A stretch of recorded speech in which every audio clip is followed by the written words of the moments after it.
ಸುನೀತಾ ಕನ್ನಡ ಬ್ಲಾಗ್ಸ್ಗೆ ಸ್ವಾಗತ ರೀ. ಎಲ್ಲರೂ ಹೆಂಗದಿರಿ? ಎಲ್ಲರೂ ಆರಾಮದಿರಿ ಅನ್ಕೊತೇನೆ ರೀ. ವಿಡಿಯೋ ಸ್ಟಾರ್ಟ್ ಆಗೋದ್ಲೆ ತಪ್ಪದೆ ಎಲ್ಲರೂ ಒಂದು ಲೈಕ್ ಕೊಡ್ರಿ. ಹೊಸದಾಗಿ ನನ್ನ ಚಾನಲ್ ನೋಡ್ತಾರವ್ರು ಸಬ್ಸ್ಕ್ರೈಬ್ ಮಾಡ್ಕೋರಿ. ನಮ್ದು ಮಾರ್ನಿಂಗ್ ರೂಟೀನ ಡೇರಿ ಫಾರ್ಮ್ನ ಕೆಲಸ ಸ್ಟಾರ್ಟ್ ಆಗೈತೆ ನೋಡ್ರಿ. ಯಾರೂ ಲೇಬರ್ ಇಲ್ಲೀಗ, ನಮ್ಮ ಮನೆಯವರು ನಾನು ಮೇಂಟೈನ್ ಮಾಡ್ಕೊಂಡು ಹೊಂಟೇವಿ. ಭಾಳ ಜನ ಕ್ವಶನ್ಸ್ ಕೇಳತ್ತೀರಿ ಡೇರಿ ಫಾರ್ಮ್ ಬಗ್ಗೆ. ಯಾಕೆ ಮತ್ತು ವಿಡಿಯೋನ ಮಾಡವಲ್ರಲ್ಲ, ಡೇರಿ ಫಾರ್ಮಿಗೆ ಇಂಟ್ರೆಸ್ಟ್ ಹೋತನ ಅಂತ ಭಾಳ ಜನ ಕೇಳತ್ತೀರಿ. ಹಾಗೇನಿಲ್ಲ ರೀ, ಇಂಟ್ರೆಸ್ಟ್ ಏನು ಹೋಗಿಲ್ಲ. ಇವಾಗ ಅಮ್ಮಗೆ ಸ್ವಲ್ಪ ಕೈ ನೋವಾಗಿತ್ತಲ್ಲ, ಹಿಂಗಾಗಿ ಮತ್ತೆ ವಾಪಸ್ ಇಲ್ಲಿಗೆ ಬಂದೇವಿ. ಮನೆ ಮಾಡ್ಕೊಂಡು ಹೋಗಿದ್ದು ಎಲ್ಲರಿಗೂ ಗುರ್ತೈತಿ. ವಾಪಸ್ ಈಗ 1 ಮಂತ್ ಆತ ಇಲ್ಲೇ ಊರೊಳಗೆ ಅದೇವ್ರಿ. ಇವತ್ತು ಅದ್ರ ಬಗ್ಗೆ ಒಂದು ವಿಡಿಯೋ ಮಾಡಿದ್ರಾತಂತೇಳಿ ವಿಡಿಯೋ ಮಾಡತ್ತೇನೆ ರೀ.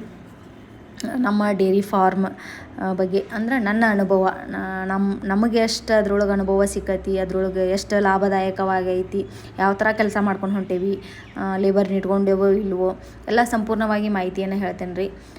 ಫಸ್ಟ್ ಲೇಬರ್ನ ಇಟ್ಕೊಂಡಿದ್ವಿ. ಸ್ವಲ್ಪ ಅವ್ನಿಗೆ ಹೆಲ್ತ್ ಅಪ್ಸೆಟ್ ಆತ, ಹಿಂಗಾಗಿ ನಾವು ನಮ್ಮ ಮನೆಯವರು ನಾನು ಮೇಂಟೈನ್ ಮಾಡ್ಕೊಂಡು ಹೊಂಟೇವ್ರಿ ಹೈನುಗಾರಿಕೆನ. ಬೆಳಿಗ್ಗೆ ಎದ್ದ ತಕ್ಷಣ ಸಗಣಿ ಬೆಳಿತೀವಿ. ನಮ್ಮ ಮನೆಯವ್ರು ಬೆಳಿತಾರೆ, ಇಲ್ಲಿ ನಮ್ಮ ಮಾಮಾರು ಇದನ್ನು ಮಾಡಿಟ್ಟಿರ್ತಾರೆ. ಆಮೇಲೆ ಹೋಗಿ ನಮ್ಮ ಮನೆಯವ್ರು ಚೆಲ್ತಾರೆ. ಆಮೇಲೆ ನಮ್ಮ ಮನೆಯವರು ನಾನೇ ಹಿಂಡ್ಕೊಂಡು ಬರ್ತೀವಿ.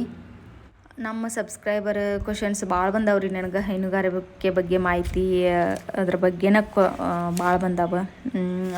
ಅದಕ್ಕೋಸ್ಕರ ಒಂದು ವಿಡಿಯೋ ಮಾಡತ್ತೇನೆ ರೀ. ನಾನು ಬೆಳಿಗ್ಗೆ ರೂಟೀನೇ ಸ್ಟಾರ್ಟ್ ಮಾಡತ್ತೀವಿ. ಹಿಂಡ್ಕೊಳಕತ್ತೀನಿ. ಫುಲ್ ಹಾಕಿ ಎಲ್ಲ ಕ್ಲೀನ್ ಮಾಡೇವಿ. ಇವಾಗ ಕ್ಲೀನ್ ಮಾಡಿ ಹಿಂಡಕ್ಕೆ ಸ್ಟಾರ್ಟ್ ಮಾಡೇನಿ.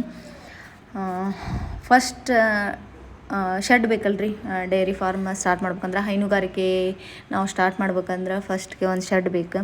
ಅದಕ್ಕೋಸ್ಕರ ಶೆಡ್ಡಿಗೇನು ತುಂಬ ಅಮೌಂಟ್ ಖರ್ಚು ಮಾಡೋಕೆ ಹೋಗ್ಬೇಡ್ರಿ. ನಾವು ಭಾಳ ಖರ್ಚು ಮಾಡಿದ್ದೀವಿ ರೀ. ನೀವು ಖರ್ಚು ಮಾಡಿರಿ ನಮಗಾದರೆ ಹಿಂಗೆ ಹೇಳ್ತೀರಿ ಅನ್ನಕ್ಕೆ ಹೋಗ್ಬೇಡ್ರಿ. ಯಾಕಂದ್ರೆ ನಮ್ದು ಅಗ್ರಿಕಲ್ಚರ್ ಫ್ಯಾಮ್ಲಿ, ನಮಗೆ ಅಗ್ರಿಕಲ್ಚರ್ ಸಾಮಾನು ಇಡಕ್ಕಂತ ಎಕ್ಸ್ಟ್ರಾ ಮೇಲೆ ಬೇಕಾಗಿತ್ತು. ಅದಕ್ಕೋಸ್ಕರ ಕೆಳಗೆ ಮೇಲೆ ಕೂಡ ಮಾಡ್ಕೊಂಡ್ವಿ. ನಾವು ಒಂದು ಸ್ವಲ್ಪ ಜಾಸ್ತಿನೇ ಇನ್ವೆಸ್ಟ್ಮೆಂಟ್ ಮಾಡಿದ್ವಿ. ಹೇಳೇನು, ನಾನು ಲೋನ್ ತೊಗೊಂಡಿದ್ವಿ, ಮಹಿಳಾ ಉದ್ಯಮಿದಾರರು ಅಂತೇಳಿ ನನ್ನ ಹೆಸರಲ್ಲಿ ಲೋನ್ ಮಾಡ್ಕೊಂಡಿವ್ರಿ. ನೀವು ಆ ಥರ ಮಹಿಳೆಯರಿದ್ರೆ ಆ ಥರ ಲೋನು ತೊಗೊಂಡು ಮಾಡ್ಕೋಬೋದು ರೀ. ಶೆಡ್ ಅಷ್ಟೇ ಒಂದೆರಡು ತಗಡು ಆ ಕಡೆ ಫುಲ್ ಗಾಡಿ ಏರಿಸ್ಬಾರ್ದು ರೀ. ನಾವು ಕಾಣ್ತಿರ್ಬೋದು ನಿಮ್ಗೆ ರೌಂಡ್ ಹೆಂಗೆ ಓಪನ್ ಬಿಟ್ಟೇವಿ. ಜಾಳಿಗೆ ಅಷ್ಟೇ ಬಡ್ದೇವು ರೌಂಡ್, ಅದ್ರ ಮೇಲೆ ಫುಲ್ ಮತ್ತೆ ತಗಡು ಬಡ್ದೇವ್ರಿ. ಮ್ಯಾಗ ಸಾಮಾನು ಇಟ್ಟೇವಿ. ಮತ್ತೊಂದು ವಿಡಿಯೋ ಮಾಡಿ ತೋರಿಸ್ತೀನಿ ನಾನು ಶೆಡ್ ಯಾವ ಥರ ಆಗೈತೆ ಅಂತ. ಫಸ್ಟ್ ನಿಮಗೆ ಅನುಭವ ಬೇಕು ರೀ, ಹೀಗಾಗಿ ಹೇಳತ್ತೀನಿ. ಶೆಡ್ಡನ್ನು ಸಣ್ಣ ಪ್ರಮಾಣದಲ್ಲಿ ಮಾಡ್ಕೊಡ್ರಿ, ಕಡಿಮೆ ಇನ್ವೆಸ್ಟ್ಮೆಂಟ್ ಮಾಡ್ಕೊರಿ. ಫಸ್ಟಿಗೆನ ಒಂದು 10-20 ಆಕಳ ತೊಗೊಂಬಂದು ಲೇಬರ್ನ ಇಟ್ಕೊಂಡು ಮಾಡ್ತೇವೆ ಅನ್ನೋದು ತಲೆಗಿಂದ ತೆಗೆದು ಹಾಕ್ರಿ. ಫಸ್ಟ್ 1 ಅಥವಾ 2 ಆಕಳ ತೊಗೋರಿ.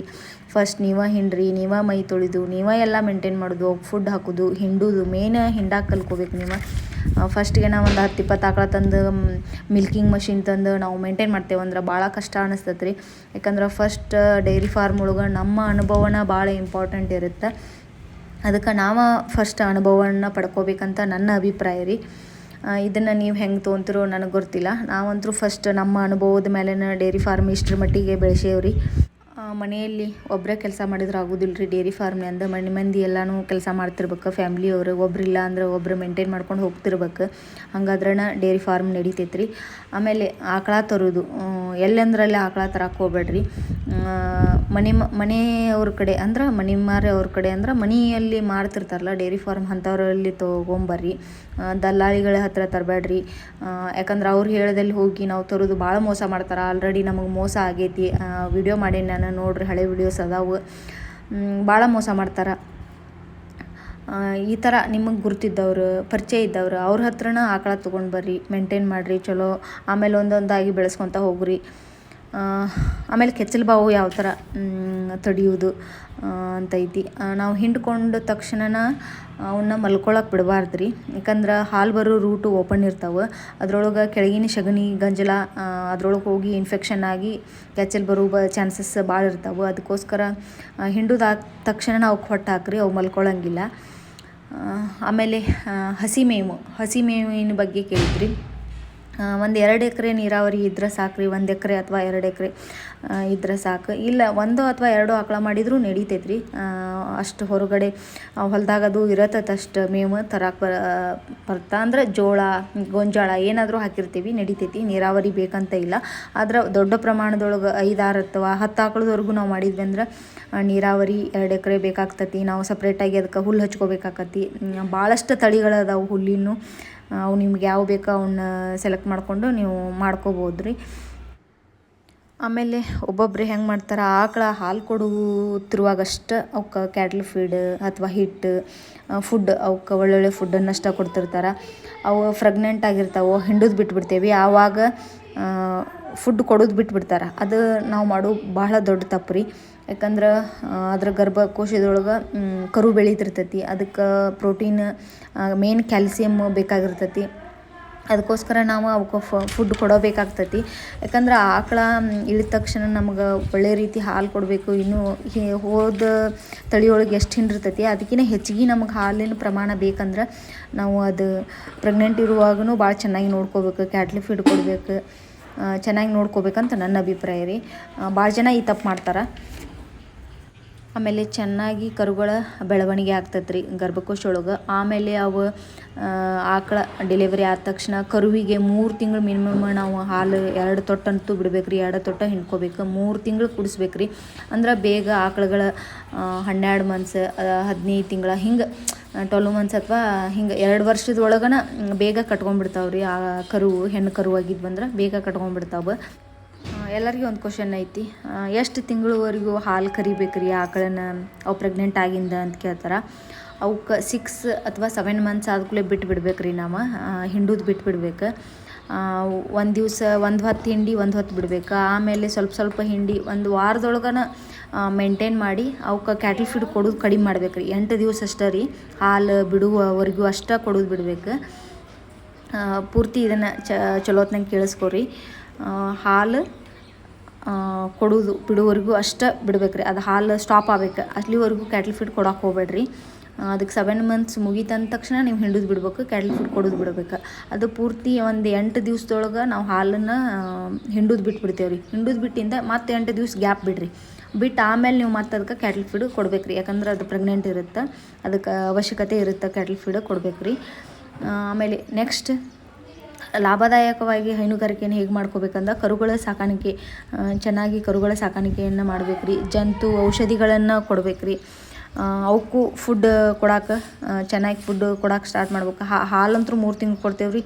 ಆಮೇಲೆ 6 ಮಂತ್ಸ್ ಒಳಗೂ ಒಂದು ಸ್ವಲ್ಪ ಸಣ್ಣಗೆ ಅವಕ್ಕೆ ಫುಡ್ ಕೊಡೋಕೆ ಸ್ಟಾರ್ಟ್ ಮಾಡ್ಬೇಕು. ನಾವು ಹೈನುಗಾರಿಕೆಯನ್ನು ಲಾಭದಾಯಕವಾಗಿ ಹೆಂಗೆ ಮಾಡ್ಕೋದಂದ್ರೆ ರೀ, ಹಸಿ ಹುಲ್ಲು ಹಸಿ ಹುಲ್ಲು ಆಯ್ತು, ಸೈಲೇಜ್ ಬೆಸ್ಟ್ ರೀ. ಸೈಲೇಜ್ ಪೌಷ್ಟಿಕಾಂಶ ಜಾಸ್ತಿ ಇರ್ತೈತಿ. ಆಮೇಲೆ ಹಾಲು ಜಾಸ್ತಿ ಆಗ್ತಾವೆ ಇದ್ರೊಳಗೆ ಇದನ್ನು ಮೇಂಟೈನ್ ಮಾಡೋದ್ರಿಂದ. ಆಮೇಲೆ ಹಾಲು ಕರಿಯೋದು ಜಾಸ್ತಿ ಆಕಳುಗಳಿದ್ವು ಅಂದ್ರೆ ಮಷಿನ್ ಮೇಂಟೈನ್ ಮಾಡೋದು ಭಾಳ ಬೆಸ್ಟ್ ರೀ. ಯಾಕಂದ್ರೆ ನಾವು 3 ಅಥವಾ 4 ಆಕಳ ಹಿಂಡಿದೆ ಅಂದ್ರೆ ಕೈ ಇದಾಗ್ಬಿಡ್ತಾವೆ. ಹಾಲು ಅದ್ರೊಳಗೆ ಉಳಿಯೋ ಚಾನ್ಸಸ್ ಭಾಳ ಇರ್ತಾವೆ. ಮಷಿನ್ ಯೂಸ್ ಮಾಡಿರಿ. ಜಾಸ್ತಿ ಹಾಲದು ಅಂದ್ರೆ ಮಿಲ್ಕಿಂಗ್ ಮಷಿನ್ ಅದಾವೆ ಈಗ. ಇದ್ರ ಸೋಲಾರ್ ಮಿಲ್ಕಿಂಗ್ ಬಂದಾವು, ಅವನ್ನ ಯೂಸ್ ಮಾಡ್ಬೋದು. ನಾವು ಅದನ್ನು ಯೂಸ್ ಮಾಡತ್ತೀವಿ ರೀ. ಆದ್ರೆ ಬಟ್ ಈಗ ಒಂದು ಸ್ವಲ್ಪ ಅದೇನೋ ರಿಪೇರಿ ಬಂದ್ರಿಂದ ನಾವು ಕೈಲೇನ ಮೇಂಟೈನ್ ಮಾಡತ್ತೀವಿ. ಮಷಿನ್ ಮೇಂಟೈನ್ ಮಾಡುವಾಗ ಕ್ಲೀನಾಗಿ ತೊಳಿಬೇಕು ರೀ. ಒಂದು ಆಕಳಿಗೆ ಏನಾರ ಕೆಚ್ಚಲು ಬಾವು ಅದು ಬಂದಿತ್ತಂದ್ರೆ ಅದು ಬೇರೆ ಆಕಳಿಗೆ ಬರೋ ಚಾನ್ಸಸ್ ಇರುತ್ತೆ. ಅದಕ್ಕೋಸ್ಕರ ಮಷಿನ್ ಕ್ಲೀನಾಗಿ ಒಂದು ಆಕಳ ತೊಳೆದಿಂದ ಕ್ಲೀನಾಗಿ ತೊಳಿಬೇಕು. ಆಮೇಲೆ ಕೆಚ್ಚಲು ಬಾವು ಬಂದತಿಲ್ಲ ಅಂತ ಒಂದು ಸ್ವಲ್ಪ ನೋಡ್ತಿರ್ಬೇಕು ರೀ. ಯಾವ ಆಕಳಿಗೆ ಹಂಗೆ ಬಂದಾವಣ ಅಂತ ಚೆಕ್ ಮಾಡ್ತಿರ್ಬೇಕು. ಹೈನುಗಾರಿಕೆಯೊಳಗೆ ಇಷ್ಟೆಲ್ಲ ಲಾಭದಾಯಕ ಅದಾವ. ನಮ್ಮ ಹಾಲು ಇವಾಗ ಎಷ್ಟು ಆಗ್ತಾವಂತ ಹೇಳ್ತೇನೆ ರೀ. ಭಾಳ ಕಡಿಮೆ ಆಗ್ಯಾವ. ಈಗ 6 ಆಕಳ ಹಿಂಡ್ತಾವೆ. 6 ಆಕಳದೊಳಗೂ ಭಾಳ ಹಾಲು ಕಡಿಮೆ ಆಗ್ಯಾವ. ಯಾಕಂದ್ರೆ ಕರು ಹಾಕಿಲ್ಲ ಭಾಳ ದಿವಸ ಆಯ್ತು. ಇವಾಗ ಬೆಳಗ್ಗೆ 25, ಸಾಯಂಕಾಲ 25, 50 ಲೀಟ್ರ್ ಒಂದು ದಿವ್ಸಕ್ಕೆ 50 ಲೀಟ್ರ್ ಹಾಲು ಆಗ್ತಾವೆ ರೀ. ನಮ್ಮ ಇವಾಗಿನ ರೇಟ್ ಕಂಪೇರ್ ಮಾಡಿ ನೋಡ್ಬೋದು ನೀವು ಎಷ್ಟು ಆಗ್ತೈತೆ ನಮ್ದು ಒಂದು ದಿವ್ಸದ ಹೈನುಗಾರಿಕೆ ಲಾಭ ಅಂಥೇಳಿ ತಿಳ್ಕೊಬೋದು. ಅದ್ರೊಳಗೆ ಕ್ಯಾಟ್ಲ್ ಫೀಡ್ ಖರ್ಚು ತೆಗಿಬೇಕಾಗ್ತೈತೆ. ನಾವು ಇವಾಗಂತೂ ಮನೆಯವರ ಮೇಂಟೈನ್ ಮಾಡ್ಕೊಂಡು ಹೊಂಟೇವ್ರಿ. ನಾವು ಹಾಲಿಂದ ಲಾಭದಾಯಕ ಆತ್ರಿ. ನೆಕ್ಸ್ಟ್ ನಮಗೆ ಸಗಣಿಯಿಂದ ನಮ್ಮ ಭೂಮಿಗೆ ಒಳ್ಳೆಯ ಫಲವತ್ತತೆಯನ್ನು ಕೊಡ್ತೈತೆ ರೀ. ಅಗ್ರಿಕಲ್ಚರ್ ಹೈನುಗಾರಿಕೆ 2 ಜೋಡಿ ಎತ್ತುಗಳಂತಾರಲ್ಲ ರೀ, ಹಂಗೆ ಒಂದು ನಾಣ್ಯದ 2 ಮುಖಗಳಿದ್ದಂಗೆ ಹೈನುಗಾರಿಕೆ ಮತ್ತು ಅಗ್ರಿಕಲ್ಚರ್ ಒಳ್ಳೆ ಲಾಭದಾಯಕ ಆಗ್ತಾವೆ ರೀ. ಆಮೇಲೆ ಗಂಜಲ ನೆಕ್ಸ್ಟ್. ಗಂಜಲವನ್ನು ನಮ್ಮ ಭೂಮಿಗೆ ಒಳ್ಳೆ ಫಲವತ್ತತೆಗಳನ್ನು ಕೊಡ್ತೈತಿ. ಆಮೇಲೆ ಗಂಜಲ ಸಗಣಿ ಮಿಕ್ಸ್ ಮಾಡಿದ್ರೆ ಗೋಬರ್ ಗ್ಯಾಸ್ ಆಗ್ತೈತಿ, ಅದರಲ್ಲಿಂದನೂ ನೀವು ಲಾಭವನ್ನು ಪಡ್ಕೋಬೋದು ರೀ. ಆಮೇಲೆ ಇಷ್ಟೆಲ್ಲ ಹೇಳಿದ್ರಿ. ಕೆಲಸ ಎಷ್ಟು ಮಾಡ್ಬೇಕಾಗತ್ತಂತ ಎಲ್ಲರಿಗೆ ಒಂದು ಕ್ವಶನ್ ಇರುತ್ತೆ. ಬೆಳಗ್ಗೆ ನಾವು 3 ಗಂಟೆ ಕೆಲಸ ಆಗ್ತೈತೆ ರೀ. ಬೆಳಗ್ಗೆ ಸಗಣಿ ಎಲ್ಲ ತೆಗೆದು ಕ್ಲೀನ್ ಮಾಡಿ ಹೆಣ್ಕೊಂಡು ಬರೋದು, ಆಮೇಲೆ ಮೈ ತೊಳೆದು ಅವಕ್ಕೆ ಫುಡ್ ಹಾಕಿ ಬರೋಕೆ 3 ಗಂಟೆ ಬೇಕು. ಮಧ್ಯಾಹ್ನ ಏನು ಭಾಳ ಟೈಮ್ ಹೋಗೋದಿಲ್ಲ. ಅವಕ್ಕೆ ಮಧ್ಯಾಹ್ನ 1 ಟೈಮ್ ನೀರು ಕುಡಿಸಿ ಸಗಣಿ ತೆಗೆದು ಬರ್ಬೇಕು, 1 ಗಂಟೆ ಹೋಗುತ್ತೆ.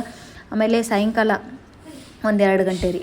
ಸಂಜೆ ಮುಂದೆ 5 ಗಂಟೆ ಅಥವಾ 5:15 ನಾವು ಸಗಣಿ ಕ್ಲೀನ್ ಮಾಡಾಕತ್ತೀವಿ ಅಂದ್ರೆ ಸಗಣಿ ಕ್ಲೀನ್ ಮಾಡಿ ಅವಕ್ಕೆ ನೀರು ಕುಡಿಸಿ ಹಿಂಡ್ಕೊಂಬರಕ್ಕೆ 1-2 ತಾಸು ಆಗುತ್ತೆ. ಬೆಳಗ್ಗೆನ ಭಾಳ ಟೈಮ್ ತೊಗೊತೈತಿ, ಸಾಯಂಕಾಲನೂ ಭಾಳ ಕಡಿಮೆ ಟೈಮ್ ತೊಗೊತೈತಿ. ಆಮೇಲೆ ರಾತ್ರಿ ನಾವು 8 ಗಂಟೆ ಅನ್ನತ್ಲೇ ನಾವು ಫುಡ್ ಹಾಕಿ ಡೈರಿ ಕ್ಲೋಸ್ ಮಾಡಿಬಿಡ್ತೇವೆ ರೀ. ಅವು ಮಲ್ಕೊತಾವೆ. ಅವು ಮಲ್ಕೊಂಡಿಂದ ನಾವು ಹೋಗಿ ಡಿಸ್ಟರ್ಬ್ ಮಾಡೋಂಗಿಲ್ಲ. ಆಮೇಲೆ ಎಲ್ಲ ಎದ್ಬಿಡ್ತಾವೆ. ಹೀಗಾಗಿ ಬೆಳಗ್ಗೆವರೆಗೂ ನಾವು ಡಿಸ್ಟರ್ಬ್ ಮಾಡೋಂಗಿಲ್ಲ. ಬೆಳಗ್ಗೆನೇ ಹೋಗಿ ಬಾಗ್ಲ ತೆಗಿತೀವಿ. ಆದರೆ ಯಾರಾದರೂ ನೋಡ್ತಿರ್ತೀವಿ, ಚೆಕ್ ಮಾಡ್ತಿರ್ತೀವಿ ಅಷ್ಟೆ. ಬೆಳಿಗ್ಗೆ 3 ತಾಸು, ಮಧ್ಯಾಹ್ನ 1 ತಾಸು, ಸಾಯಂಕಾಲ 2 ತಾಸು, 5 ತಾಸು ನಾವು ಡೈರಿ ಫಾರ್ಮ್ ಒಳಗೆ ಕೆಲಸ ಮಾಡ್ತೇವೆ ರೀ. ಈ ಥರ ಮೇಂಟೆನೆನ್ಸ್ ಐತ್ರಿ. ಬೇರೆ ಏನಾದರೂ ಕ್ವಶನ್ಸ್ ಇದ್ರೆ ಕಮೆಂಟ್ ಸೆಕ್ಷನ್ ಒಳಗೆ ಹಾಕಿ ಕೇಳ್ಬೋದು ನೀವು. ಇವಾಗಿನ ಹಾಲಿನ ರೇಟ್ ನಮಗೆ ಬರೋ ರೇಟ್ 32 ಅಥವಾ ಫ್ಯಾಟ್ ಪ್ರಕಾರ ಕೊಟ್ರಂದ್ರೂ 32-33 ಹಿಂಗೈತಿ. ಆಮೇಲೆ ಪ್ರೋತ್ಸಾಹಧನ 5 ರೂಪಾಯಿ ಐತಿ. ಟೋಟಲಿ ಒಂದು 38 ಬೀಳ್ಬೋದು ಅನಿಸ್ತದೆ ನನಗೆ. ಅಷ್ಟು ಇನ್ನೂ ಕ್ಲಿಯರಾಗಿ ನಾ ತಿಳ್ಕೊಂಡಿಲ್ಲ, ಚಾರ್ಟ್ ರೇಟ್ ನೋಡಿಲ್ಲ. 38 ಅಂತೂ ಹೇಳ್ಬೋದು ನೋಡಿರಿ. ಇದ್ರ ಪ್ರಕಾರ ಲೆಕ್ಕ ಹಾಕ್ರಿ. ಒಂದು 50 ಲೀಟ್ರ್ ನಮ್ಮದು ಒಂದು ದಿನಕ್ಕೆ ಎಷ್ಟು ಅಮೌಂಟ್ ಆಗ್ತದಂತ ಲೆಕ್ಕ ಹಾಕಿ ಹೇಳ್ರಿ ನೋಡೋಣ ಕಮೆಂಟ್ ಸೆಕ್ಷನ್ ಒಳಗೆ ಎಲ್ಲರೂ. ಈ ಥರ ಹೈನುಗಾರಿಕೆ ಲಾಭ ಆಗ್ತೈತೆ ರೀ.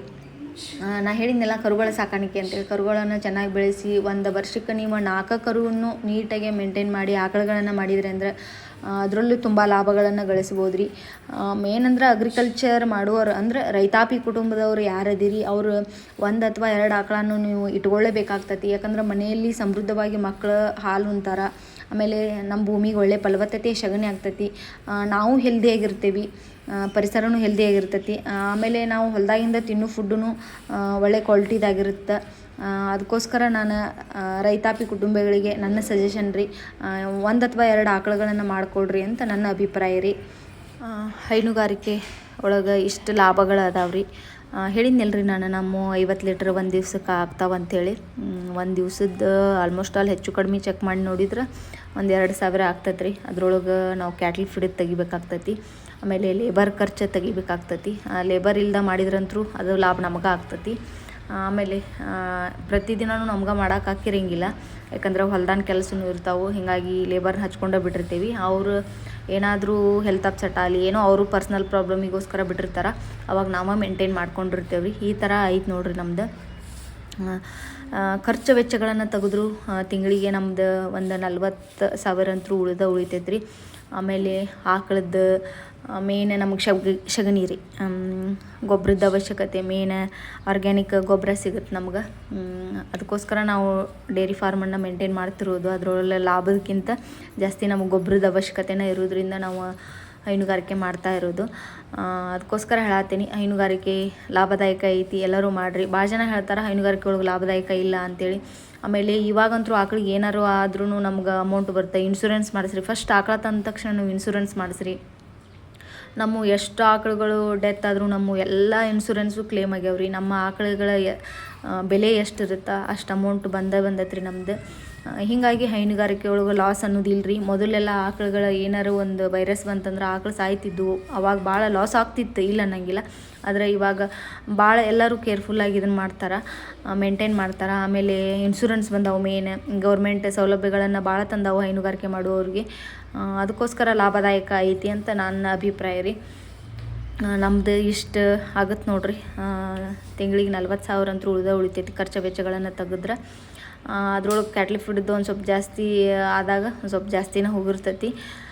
ಒಟ್ಟು ಮೇಂಟೆನೆನ್ಸ್ ಐತ್ರಿ. 30,000-40,000 ಹಿಂಗೆ ಅದು ಉಳಿತೈತಿ. ಅಂದ್ರೆ ಹಾಲು ಕಡಿಮೆ ಇದ್ದಾಗ ಒಂದು ಸ್ವಲ್ಪ 30,000 ಮಟ ಉಳಿತೈತಿ. ಹಾಲು ಜಾಸ್ತಿ ಇದ್ದಾಗ ಒಂದು 40,000 ಮಟ ಉಳಿತೈತಿ. ಈ ಥರ ಹೆಚ್ಚು ಕಡಿಮೆ ಆಗ್ತಿರ್ತೈತಿ. ಬಟ್ ಲಾಭದಾಯಕ ಯಾರು ಇಲ್ಲ ಅಂತಿರಲ್ಲ ಅವ್ರಿಗೋಸ್ಕರ ಹೇಳತ್ತೀನಿ ರೀ ನಾನು. ಹಾಲಿಂದ ಎಷ್ಟು ಉಳಿತೈತೆ ಅಂತ ನಾನು ಆಲ್ರೆಡಿ ಹೇಳಿದ್ದೆ ರೀ. ಆಮೇಲೆ ಕರುಗಳ ಸಾಕಾಣಿಕೆ ಮಾಡಿದ್ರಿ ಅಂದ್ರೆ ನೀವು ವರ್ಷಕ್ಕೆ 3-4 ಆಕಳ ರೆಡಿ ಮಾಡಿದ್ರಿ ಅಂದರು ಒಂದೊಂದು ಆಕಳ ಚೆನ್ನಾಗಿ ಬೆಳೆಸಿ ಹಾಲು ಅದು ಬಿಟ್ಟು ಅವಕ್ಕೆ ಚೆನ್ನಾಗಿ ಫುಡ್ ಕೊಟ್ಟು ಬೆಳೆಸಿದ್ರೆ ಅಂದ್ರೆ ಆಕಳುಗಳು 80ರಿಂದ 1 ಲಕ್ಷವರೆಗೂ ಮಾರಾಟ ಆಗೇ ಆಗ್ತಾವ್ರಿ. ಆಕಳು ರೆಡಿ ಆಗ್ತಾವೆ. ಆ ಥರ ಮೇಂಟೈನ್ ಮಾಡಿದ್ರೆ, ನೀಟಾಗಿ ಮೇಂಟೈನ್ ಮಾಡಿದ್ರೆ ಲಾಭದಾಯಕ ಐತೆ ಐತ್ರಿ. ಇದು ಫಸ್ಟಿಗೆ ಕಟ್ಟೇವಲ್ರಿ ನಮ್ಮ ಗಿರ್ ಹಸು ರೀ. ಇದ್ರದ್ದು ನಾವು ಮನೆಗಷ್ಟೇ ಉಪಯೋಗ ಮಾಡ್ತೇವೆ.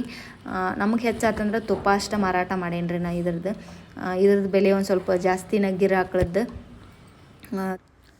ಇದ್ರದ್ದು ತುಪ್ಪ 3,000 ರೂಪಾಯಿ kg ಮರೇನ್ರಿ. ಹಾಲೇನು ಮಾರಾಟ ಮಾಡಿಲ್ರಿ ನಾ ಇದು ಬೆಳಗ್ಗೆ 3 ಲೀಟ್ರ್, ಸಾಯಂಕಾಲ 3 ಲೀಟ್ರ್ ಕೊಡ್ತೈತ್ರಿ. ಇದ್ರೊಳಗೂ 6ರಿಂದ 7 ಲೀಟ್ರ್ ಕೊಡುವ ಆಕಳುಗಳು ಅದಾವಂತ್ರಿ. ಬಟ್ ನಮ್ಮ ಆಕಳ ಮಾತ್ರ ಬೆಳಗ್ಗೆ ಒಂದು 3 ಲೀಟ್ರ್, ಸಾಯಂಕಾಲ ಒಂದು 3 ಲೀಟ್ರ್ ಕರುವಿಗೆ ಬಿಟ್ಟು ಅಷ್ಟನ್ನು ಹಿಂಡ್ಕೊತಿದ್ದೀವಿ ರೀ ನಾವು. ನಮಗೆ ಒಂದು ಹೊತ್ತಿನ ಹಾಲು ಭಾಳ ಆಗ್ತಿದ್ವು. ಚಾಕ ಮಕ್ಕಳು ಕುಡಿಯೋಕೆ ಎಲ್ಲ ಮೇಂಟೆನೆನ್ಸ್ ಮಾಡೋಕೆ ಭಾಳ ಆಗ್ತಿದ್ವು. ನಾವು ಆಲ್ರೆಡಿ ಒಂದು ವಿಡಿಯೋ ಮಾಡೇನಿ ಗಿರ್ ಹಸುವಿಂದ ಎಷ್ಟು ಲಾಭದಾಯಕ ಐತೆ ಅಂತೇಳಿ. ಬಟ್ ಇವು ಚಲೋ ಆಕಳು ಸಿಗೋದು ಭಾಳ ರೇರ್ ರೀ ಗಿರ್ ಹಸುವಿನಲ್ಲಿ. ಯಾಕಂದ್ರೆ ಬೇಗ ಒದ್ಬಿಡ್ತಾವೆ. ಇವಕ್ಕೆ ಮನುಷ್ಯರಂತೆ ಭಾವನೆಗಳು ಜಾಸ್ತಿ. ಬೇರೆ ಯಾರನ್ನೂ ಕರ್ಕೊಳ್ಳೋದಿಲ್ಲ. ಒಬ್ಬರಿಗೆ ಅಟ್ಯಾಚ್ ಆದ್ವಂದ್ರೆ ಒಬ್ಬರನ್ನ ಕರ್ಕೊತಾವೆ. ಇವು ನಮ್ಮ ಮನೆಯವ್ರ ನಾನು ಅಷ್ಟು ಇದು ಹತ್ರ ಹೋಗ್ತೇವೆ. ಹಿಂಡೋದು ಮಾತ್ರ ನಮ್ಮ ಮನೆಯವ್ರ ರೀ. ಹಿಂಡೋದು ನಾನು ಹೋಗೋದಿಲ್ಲ. ತೊಳೆಯೋದು, ಹೊಟ್ಟು ಹಾಕೋದು ಹಿಂಗೆ ಅದು ಮೇಂಟೈನ್ ಮಾಡ್ತೇವೆ. ಭಾಳ ಬೇಗ ಇದಾಗ್ತಾವ್ರಿ. ಮನುಷ್ಯರಂತೆ ಭಾವನೆಗಳು ಜಾಸ್ತಿ ಇದಕ್ಕೆ. ಇದ್ರದ್ದು ತುಪ್ಪ ನಾನು ನಮ್ಮ ಮನೆಗೆ ಉಪಯೋಗ ಮಾಡಿಕೊಂಡು ಎಲ್ಲ ಮಾಡಿ ಒಂದು ಹೆಚ್ಚು ಕಡಿಮೆ ಒಂದು 20ರಿಂದ 25 ಸಾವಿರ ರೂಪಾಯಿದ್ದು ತುಪ್ಪ ಸೇಲ್ ಮಾಡೇನಿ ರೀ ಇದನ್ನು ಹೋದ ವರ್ಷದೊಳಗೆ. ಈ ವರ್ಷದೊಳಗಂತೂ ಭಾಳ ಮಾಡೇ ಇಲ್ಲ ನಾವು. ಯಾಕಂದರೆ ಇಲ್ಲೊಮ್ಮೆ ಇರೋದು ಅಲ್ಲೊಮ್ಮೆ ಇರೋದು ಆತಲ್ಲ. ಹಿಂಗಾಗಿ ಮನೆಗೆ ಅಷ್ಟನ್ನು ಉಪಯೋಗ ಮಾಡ್ಕೊಂಡೇವಿ. ಆಮೇಲೆ ಇದ್ರದ್ದು ಅಗ್ನಿಹೋತ್ರಕ್ಕೆ ಜಾಸ್ತಿ ಯೂಸ್ ಮಾಡತ್ತೇನೆ ನಾ ಇವಾಗ. ಬೆಳಿಗ್ಗೆ ಸಾಯಂಕಾಲ ಅಗ್ನಿಹೋತ್ರ ಮಾಡ್ತೀನಿ. ಅದಕ್ಕೆ ಉಪಯೋಗ ಮಾಡ್ಕೊತೀವಿ. ಮನೆಗೆ ತಿನ್ನೋಕೆ ಉಣ್ಣೋಕೆ. ಮನೆಯಲ್ಲಿ ಎಲ್ಲರೂ ಸಮೃದ್ಧವಾಗಿದ್ದರೆ ಎಲ್ಲ ಚೆನ್ನಾಗಿದ್ದಂಗೆ ಅಲ್ರಿ. ಮನೆಯಲ್ಲಿ ವಯಸ್ಸಾದವ್ರಿಗೆ, ಮಕ್ಕಳಿಗೆ ಭಾಳ ಒಳ್ಳೆ ಫುಡ್ ರೀ. ತುಪ್ಪ ಆತು, ಹಾಲು ಆತು, ಇದ್ರ ಮೊಸರು, ಮಜ್ಜಿಗೆ. ಮನೆಯಲ್ಲಿ ಎಲ್ಲರೂ ಸಮೃದ್ಧವಾಗಿರ್ತಾರೆ. ನಾವು ಇದ್ರದ್ದು ಜಾಸ್ತಿ ಸೇಲ್ ಮಾಡೋದಿಲ್ಲ. ಮನೆಗಷ್ಟೇ ಉಪಯೋಗ ಮಾಡ್ಕೊಂಡ್ಬಿಡ್ತೇವೆ. ನಾನು ಹೈನುಗಾರಿಕೆ ಬಗ್ಗೆ ಇಷ್ಟನ್ನು ನನಗೆ ಎಷ್ಟು ಗುರ್ತೈತಿ ಅಷ್ಟನ್ನು ಮಾಹಿತಿ ಹೇಳೇನಿ ರೀ. ಬೇರೆ ನಿಮ್ಮ ಏನರ ಕಮೆಂಟ್ಸ್ ಇದ್ರೆ ನನ್ನ ಕಮೆಂಟ್ ಸೆಕ್ಷನ್ ಒಳಗೆ ಹಾಕಿರಿ. ಮತ್ತು ಬೇರೆ ವಿಡಿಯೋ ಮಾಡಿ ಹಾಕ್ತೀನಿ. ಆಮೇಲೆ ನಮ್ಮ ಡೈರಿ ಫಾರ್ಮ್ ಬಗ್ಗೆ ಭಾಳ ಜನ ಕೇಳಿರಿ. ಪೂರ್ತಿ ಡೈರಿ ಫಾರ್ಮ್ ತೋರಿಸ್ರಿ, ವಿಡಿಯೋ ಮಾಡಿ ಹಾಕಿರಿ ಮ್ಯಾಲಿಂದ ಕೆಳಗಿಂದೆಲ್ಲ ಅಂತ ಹೇಳಿರಿ. ನನಗೆ ಟೈಮ್ ಸಿಕ್ತಂದ್ರೆ ವಿಡಿಯೋ ಮಾಡಿ ಹಾಕ್ತೇನೆ ರೀ. ಇನ್ನೊಂದು ಸತಿ ಆಲ್ರೆಡಿ ಒಂದು ಸತಿ ಶೆಡ್ ರೆಡಿ ಆದ ತಕ್ಷಣ ಹಾಕೇನಿ. ಇನ್ನೊಂದು ಸತಿ